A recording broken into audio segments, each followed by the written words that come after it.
Welcome back to End Times Prophecy News for the 6 o'clock report. North Korean propaganda video shows U.S. city being destroyed again. They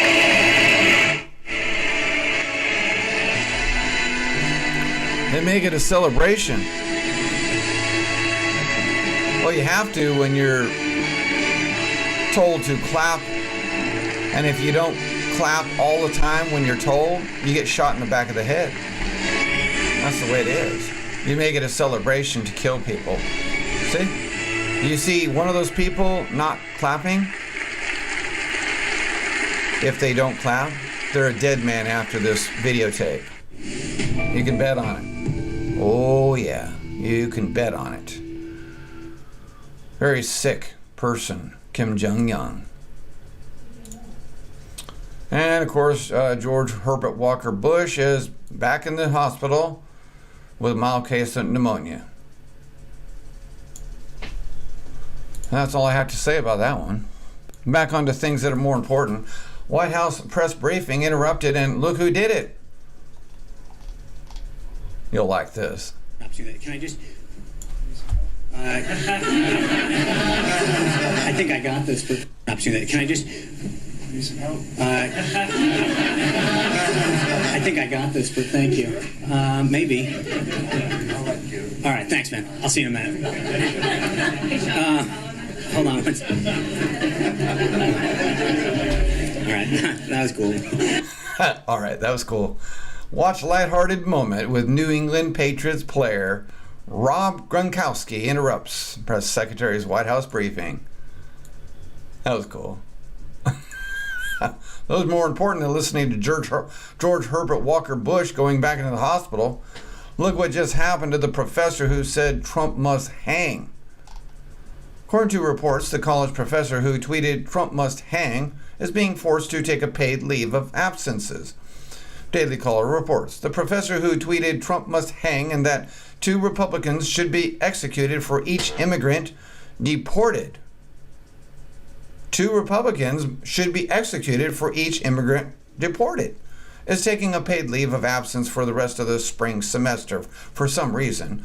Professor Lars Moschok of California State University, Fresno agreed, where they just had the Islamic shooting of 4 or 5 people, and the police couldn't even dare say it was an Islamic jihadist attack, terrorist attack. No, they couldn't say that. It was just a racist attack. Right. Even though it's unsurmountable proof that it was a terrorist attack from Islam. Anyway, back to the story. Fresno agreed upon the leave of absence with the university, according to the Fresno Bee. The professor's paid leave of absence comes after the Daily Caller's News Foundation reported on threatening tweets sent from his Twitter accounts, since deleted, including the following. To save American democracy, Trump must hang. The sooner and the higher, the better. Resistance and death to fascism. And justice, the execution of 2 Republicans for each deported immigrant. That would be fair. That makes perfect sense. If you think his professor needs to face real consequences for threatening the President of the United States, please like and share. Actually, I think that this professor needs to be made an example out of. He needs to be deported out of the country himself. Yeah, just deport him. Don't have to pay, and don't give him any more money. Just throw him out of the country. That's what I believe. This just happened. New England Patriots have visited that White House.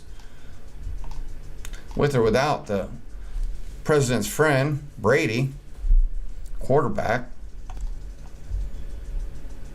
There's the big guys. Got all their football trophies there.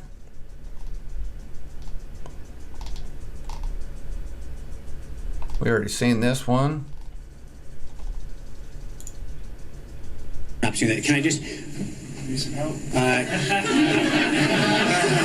think I got this, but thank you. Maybe. All right, thanks, man. I'll see you in a minute. Hold on. All right, that was cool. And Russians just flew near Alaska again. Can you believe this? They just flew near Alaska yesterday. Fox News is reporting for the second consecutive night, Russia flew 2 long-range bombers again off the coast of Alaska. I guess they're strutting their stuff, telling us that, we don't like what you did in Syria. For the second consecutive night, Russia flew 2 long-range bombers off the coast of Alaska on Tuesday, this time coming within 36 miles of the mainland. While flying north of the Aleutian Islands, 2 U.S. officials told Fox News the 2 nuclear-capable Tu-95H bombers were spotted by U.S. military radar at 5 p.m. local time. Unlike a similar incident Monday night, this time the U.S. Air Force did not scramble any fighter jets. Instead, it launched a single E-3 Sentry early warning aircraft known as AWACS to make sure there were only the 2 Russian bombers flying near Alaska and not other aircraft flying underneath the large bombers. Interesting.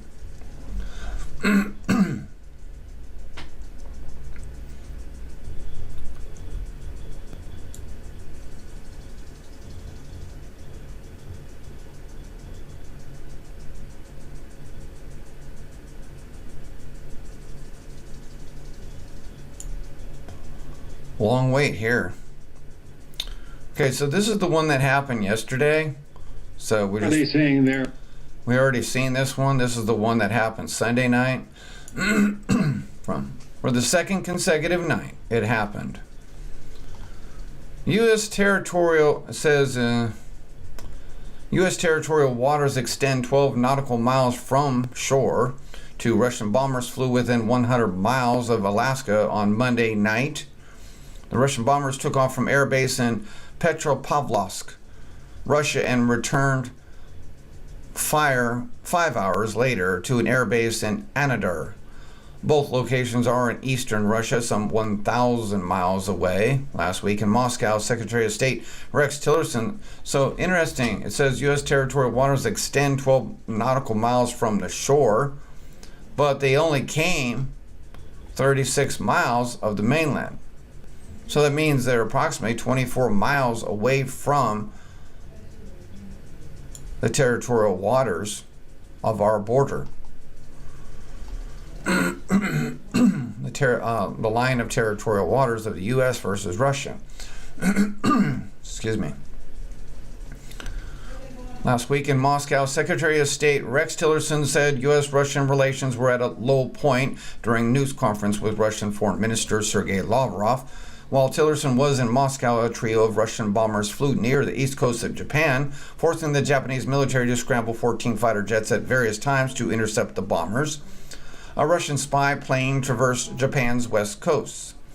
It seems to me that the one who wants to start World War III is Putin, because he's threatening us with his I believe it's submarines or ships coming next to our Air Force, the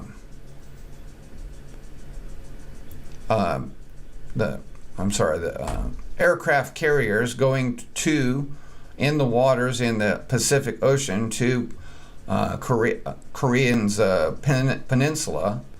Okay, then we also have the fact that he's done this in Japan and then also we have these 2 times that he's flown in the last 2 days as Russian bombers up there by Alaska. He's the one who's looks like he's trying to start World War III.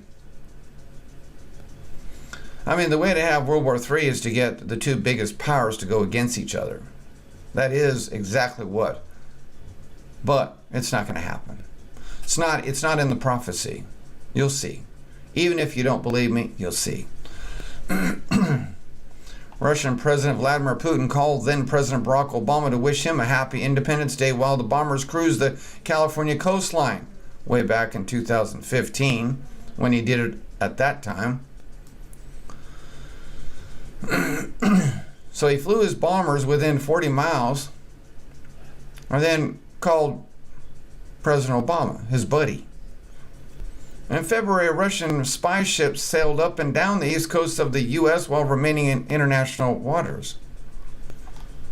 Anyway, that'll be all for this report. Thank you for listening. If my people, which are called by my name, shall humble themselves, and pray, and seek my face, and turn from their wicked ways, then will I hear from heaven, and will forgive their